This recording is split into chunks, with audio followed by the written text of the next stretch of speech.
వైశాఖ పురాణం 16వ అధ్యాయం. నారాయణం నమస్కృత్య నరం చైవ నరోత్తమం దేవీం సరస్వతీం వ్యాసం తతో జయముదీరయేత్. యముని పరాజయం. అప్పుడు నారద మహర్షి యమలోకమునకు వెళ్ళాను. యమలోక స్థితిని చూచాను. యమధర్మరాజా, నీ లోకమున నరక బాధలు పడు వారి రోదనాధ్వనులు వినిపించవేమి? చిత్రగుప్తుడును ప్రాణుల పాపముల లెక్కను వ్రాయటమాని మునివలే మౌనముగా ఉన్నాడేమి? సహజముగా బహువిధ పాపములను చేయు మానవులు నీ లోకమునకు రాకుండుటకు కారణమేమి అని ప్రశ్నించాను. యముడును దీనుడై ఇట్లనెను. నారద మహర్షి, భూలోకమున ఇక్ష్వాకు వంశము వాడైన కీర్తిమంతుడైన రాజు మిక్కిలి విష్ణు భక్తుడు.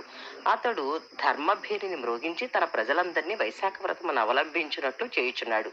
చేయని వారిని తీవ్రముగా శిక్షించుచున్నాడు. ఇందువలన ప్రతివారును భక్తి వలననో దండన వలననో తప్పక వైశాఖ మాస వ్రతమును ధర్మములను ఆచరించుచు చేసిన పాపములు పోగొట్టుకుని విష్ణులోకమును చేరుచున్నారు. ఇందువలన నరకమునకు వచ్చి వారెవరునూ లేక వైశాఖ స్నానాదుల మహిమ వలన శ్రీహరి లోకమునకు పోవచ్చున్నారు. ఇందువలన నేను మ్రోడైన మానవలే నుంటిని. నాకు ఇట్టి స్థితి పోయి పూర్వపు స్థితి రావలను. అందులకై ఆ రాజుపై దండెత్తి వారిని చంపదలచితిని. యజమాని చెప్పిన పనిని చేయక అతడిచ్చి ద్రవ్యమును తీసుకుని ఊరుకొండువాడు తప్పక నరకమునందును. నేనును బ్రహ్మచే యమలోకమున పాపులను విచారించి శిక్షించుటకై నియమింపబడి ఇట్లు ఊరుకుండుటయు నాకు పాపమును కలిగించును. ఆ రాజును నేను చంపలేకపోయినచో బ్రహ్మ వద్దకు పోయి నేను చేయవలసినది ఏమి అని అడుగుదును అని యమధర్మరాజు నారదునకు చెప్పాను. నారదుడును బాగున్నదని తన దారిని పోయిన. యమధర్మరాజు తన వాహనమైన మహిషమునికి భయంకరాకారముతో యమదండమును ధరించి భీకరులకు 50 కోట్ల యమభటులతో కీర్తిమంతుడును వచ్చినవాడు యమధర్మరాజు అని తెలుసుకుని యుద్ధ సన్నద్ధుడై యమధర్మరాజు నిద్రించను. యమునకు కీర్తిమంతునకు మిక్కిలి భయంకరమైన యుద్ధము జరిగాను. యముని సేవకులకు మృత్యువు, రోగము, యమదూతలు కీర్తిమంతుని ఎదిరింపలేక పారిపోయారు. యముడు ప్రయోగించి ఆయుధములన్నీ కీర్తిమంతుని ఆయుధముల ముందు శక్తిహీనములైనవి. తుదకు యముడు బ్రహ్మాస్త్రంతో మంత్రించి దండమును కీర్తిమంతునిపై ప్రయోగించను. మిక్కిలి భయంకరమైన ఆ యమదండమును చూసి అందరూ బెదిరి హాహాకారములు చేసిరి.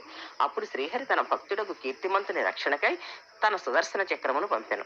భయంకరమగు సుదర్శన చక్రము యమదండమును దానిలోని బ్రహ్మాస్త్రము శక్తిహీనములను గావించి మరలించి యమునిపై మరలెను.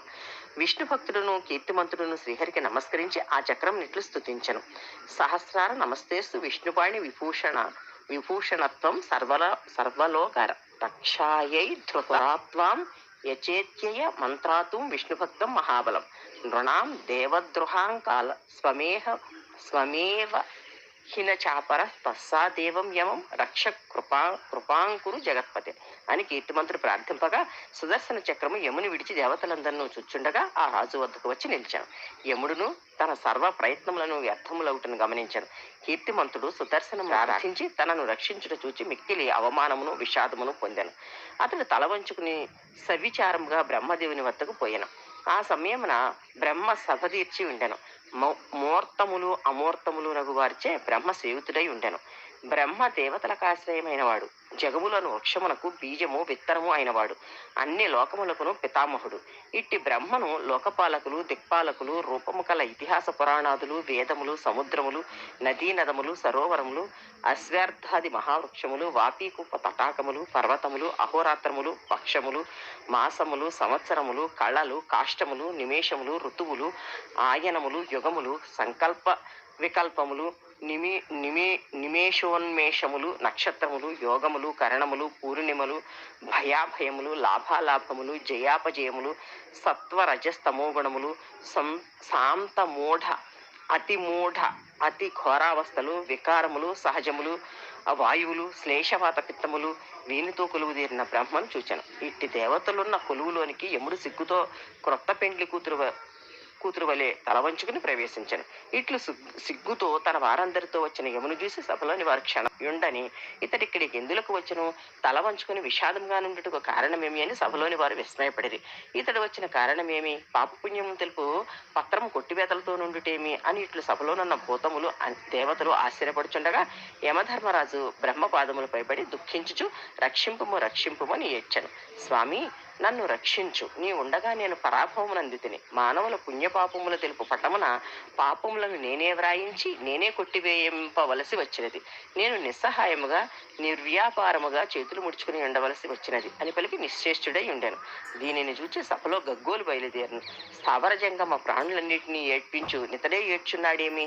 అయినను జనులను సంతాపపరచువాడు శుభమును పొందిన, చెడు చేసిన వాడు చెడును పొందక తప్పునా అని సభలోని వారు పలు విధములుగా తమలో తాము అనుకునేది. వాయువు సభలోని వారిని నిశ్శబ్దపరిచి బ్రహ్మపాదములపై వ్రాలిన యమధర్మరాజును దీర్ఘములు దృఢములు నగు తన బాహువులతో పైకి లేవదీశాను. దుఃఖించుచున్న అతనిని ఆసనమును కూర్చుండబెట్టి ఓరడించెను. నిన్ను పరాభవించిన వారెవరు? నీ పని నిన్ను చేసుకొనకుండా అడ్డగించిన వారెవరు? ఈ పాప పట్టికనిట్లు తుడిచిన వారెవరు? వివరముగా చెప్పుము.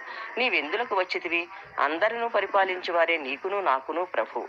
భయం లేదు చెప్పుమని వాయువు అడగగా యమధర్మరాజు అయ్యో అని అతి దీనముగా పలికెను. వైశాఖ పురాణం 16వ అధ్యాయం సంపూర్ణం. శ్రీ దుర్గా భవానీ శ్రీ జ్ఞాన అవధూత సూర్యనారాయణ స్వామి వారి కృపతో మీ శ్రేయోభిలాషి.